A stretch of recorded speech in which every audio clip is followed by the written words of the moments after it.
Pada video kali ini kita akan membahas lanjutan manga Kimetsu no Yaiba, yaitu pada chapter 185 yang berjudul Dunia Tanpa Bau. Di awal chapter 185 ini, saat Nezuko sedang tertidur, tiba-tiba dia mendengar suara ayahnya membangunkannya dan mengatakan kalau Tanjiro sedang dalam bahaya. Dan karena hal itu, Nezuko yang sedang dijaga oleh Urokodaki di markas pemburu iblis yang baru, dia langsung terbangun dan terdiam karena terkejut mendengar suara ayahnya yang mengatakan kalau Tanjiro dalam bahaya. Urokodaki yang menjaganya juga terkejut melihat Nezuko yang tiba-tiba terbangun tanpa suatu alasan. Dan setelah terbangun, Nezuko pun langsung berlari keluar untuk mencari Tanjiro. Dan karena hal itu, Tengen serta Shinjuro yang melihat Nezuko pergi pun langsung terkejut saat mereka sedang menjaga ruangan Oyakata sama. Dan Tengen bertanya kepada Nezuko ingin pergi kemana. Dan di sisi lain, di ruangan tempat Nezuko tertidur, salah satu istri Tengen pun terkejut saat melihat pintu tatami yang dirusak oleh Nezuko saat dia kabur. Sebelum kalian melanjutkan video ini, ada bagusnya jika kalian klik tombol subscribe dan nyalakan notifikasinya agar kalian mendapat info terbaru dari video kami.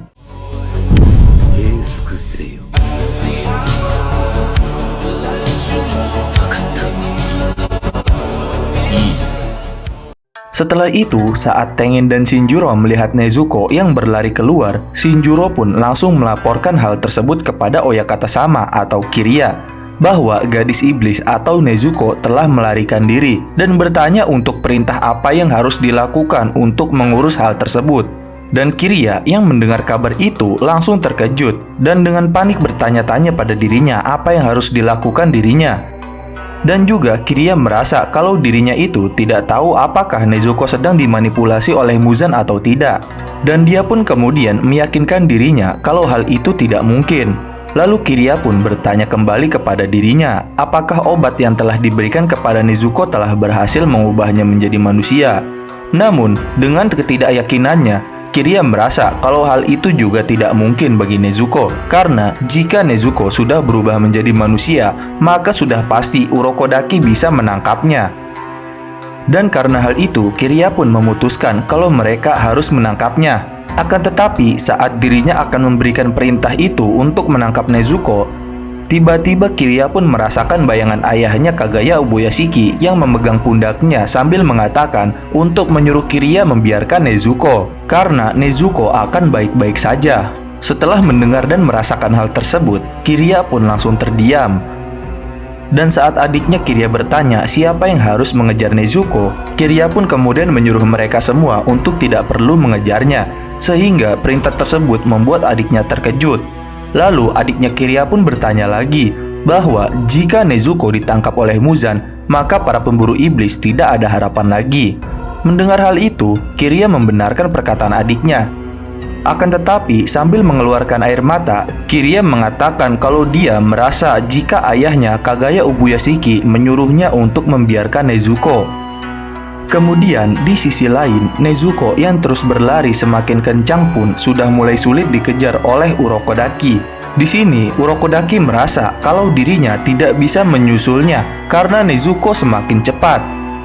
Di sisi lain, saat Nezuko sedang berlari untuk mencari Tanjiro, tiba-tiba dia pun melihat bayangan ayahnya yang mengarahkannya ke suatu tempat.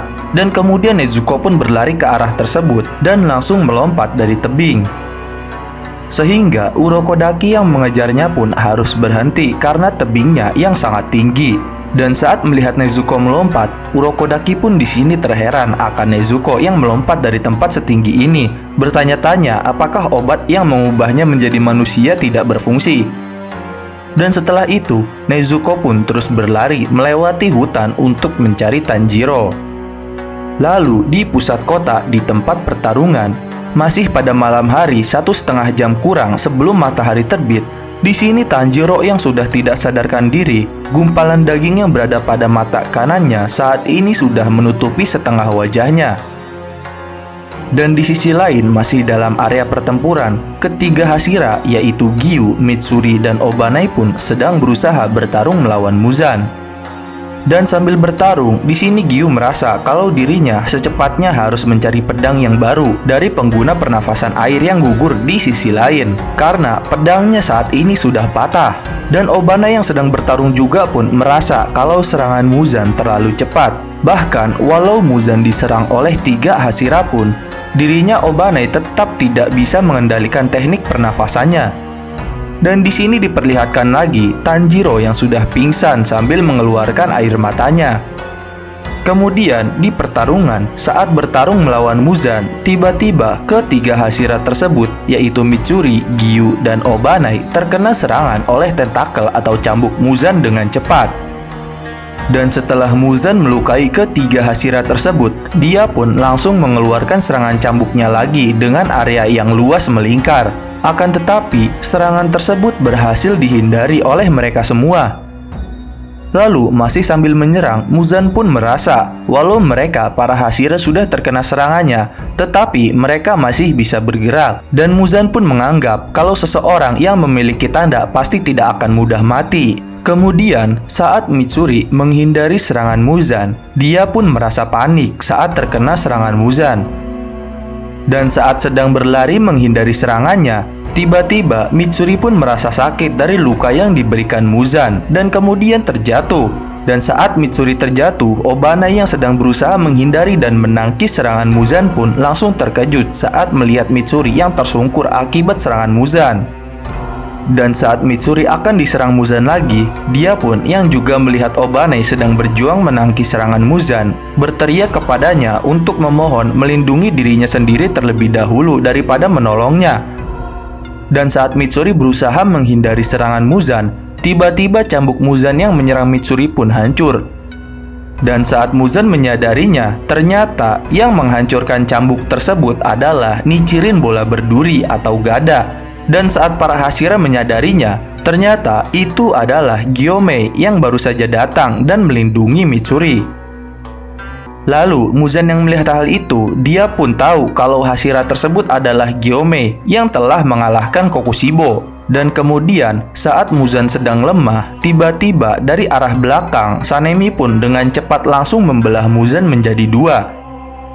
Akan tetapi, Muzan pun masih bisa mengatasi serangan tersebut dengan regenerasi super cepatnya. Kemudian, saat dia menyadari Sanemi, Muzan pun langsung mencoba menyerangnya. Akan tetapi, Sanemi pun dengan cepat langsung melempar beberapa botol minyak tanah ke arah Muzan, sehingga botol tersebut hancur oleh serangan Muzan dan minyaknya membasahi tubuh Muzan. Lalu, setelah berhasil melemparkan minyak tanah ke arah Muzan, dengan cepat sambil melompat, Sanemi pun langsung mengeluarkan korek api dari bajunya dan langsung menyalakan dan melemparkannya ke arah Muzan. Sehingga seluruh tubuh Muzan pun tersulut oleh api yang cukup besar yang mengerubungi tubuhnya. Dan di saat dirinya merasakan kepanasan akibat api tersebut, dengan sangat marah, Muzan pun menganggap kalau Sanemi sangat licik.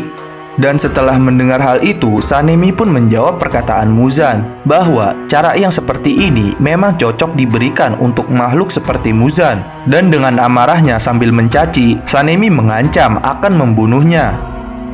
Lalu di lain sisi, agak sedikit jauh dari pertarungan, Murata yang sedang terluka sambil melihat pertarungan pun langsung terkejut saat melihat Muzan. Dan saat melihat pertarungan, tiba-tiba Murata pun dipanggil oleh Giyu yang sedang mencari pedang baru dari bekas pemburu iblis pernafasan air yang telah gugur. Di sini, Giyu yang memanggil Murata menyuruhnya untuk membawa Tanjiro ke tempat yang aman dan mengobati lukanya. Karena saat ini Tanjiro tidak bisa bergerak. Dan setelah mendengar hal itu, Murata pun langsung terkejut. Kemudian, saat dirinya berusaha membopong Tanjiro untuk mengobatinya di tempat aman, di sini Murata mengatakan kepada Tanjiro kalau dirinya akan membawanya ke tempat aman dan merawat lukanya. Dan sambil menangis terharu, Murata merasa yakin kalau Giyu ternyata masih mengingat namanya dari sejak dirinya bersama Giyu berada di seleksi pemburu iblis bersamaan. Kemudian, masih sambil menggotong Tanjiro, Murata merasa kalau dirinya tahu ada perbedaan yang besar di antara dirinya dengan Gyu. Dan walaupun begitu, Murata yakin kalau tujuan dirinya dan Gyu saat bergabung ke pemburu iblis pasti tetap sama. Dan sambil memperlihatkan Tanjiro yang sekarat, Murata mengatakan lagi kalau tujuan tersebut adalah menjadi orang yang berguna karena teman-temannya sudah berjuang keras hingga nafas terakhirnya. Lalu di sisi lain di alam bawah sadar Tanjiro, di sini dia pun melihat langit biru yang cerah dengan matanya, dan hal ini membuat dirinya tidak yakin kalau dia berada di dunia sungguhan. Dan sambil memperlihatkan Tanjiro yang berada di dalam diri leluhurnya, dia merasa kalau dirinya tidak bisa mencium aroma apapun. Dan berikut adalah pembahasan chapter 185 Kimetsu no Yaiba, yaitu kemunculan Gyome dan Sanemi di pertarungan dan mimpi leluhur Tanjiro. Jangan lupa like, share, dan subscribe. Jangan lupa komen di bawah tentang pendapat kalian di video kami kali ini. Sampai jumpa di video kami berikutnya.